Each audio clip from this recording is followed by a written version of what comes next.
Chaque jour, Charles et Carole vous présentent la leçon de l'école du sabbat.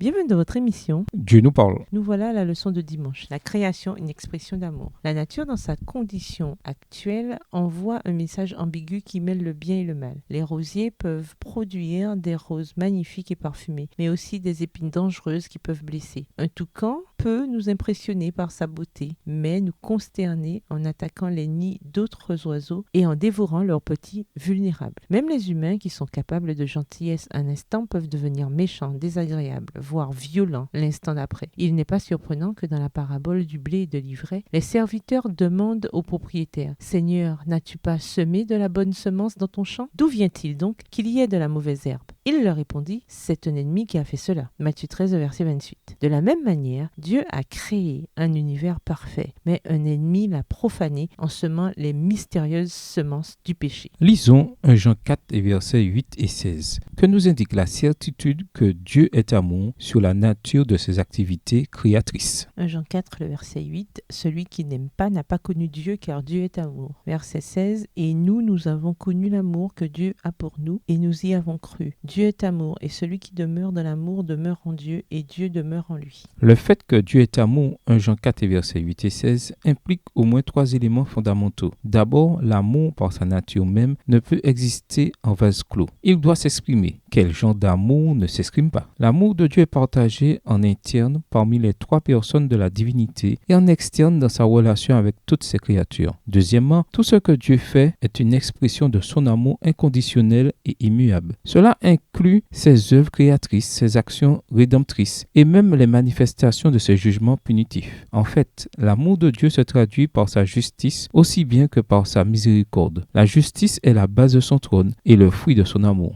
Extrait du livre Jésus-Christ, chapitre 79, page 687, livre écrit par Ellen G. White. Et troisièmement, puisque Dieu est amour et que tout ce qu'il fait est une expression de son amour, il ne peut être l'auteur du péché qui est diamétralement opposé à son caractère. Mais Dieu avait-il vraiment besoin de créer l'univers? Du point de vue de sa souveraineté, on pourrait répondre non, car c'était une décision de son libre arbitre. Mais du point de vue de sa nature aimante, on peut dire qu'il voulait un univers comme moyen d'exprimer son amour. Comme il est extraordinaire qu'il ait créé certaines formes de vie, comme les humains, non seulement doués de la capacité à répondre à l'amour de Dieu, mais également capables de partager et d'exprimer l'amour non seulement envers Dieu, mais également envers les autres. Voir également Marc 12 et versets 30 à 31. Regardez le monde créé autour de vous. Y voyez-vous des reflets de l'amour de Dieu? Malgré les ravages du péché, comment apprendre à tirer des leçons d'espérance de l'expression de l'amour de Dieu tel qu'il est révélé dans la création? Au revoir. Et à demain si Dieu veut. Dieu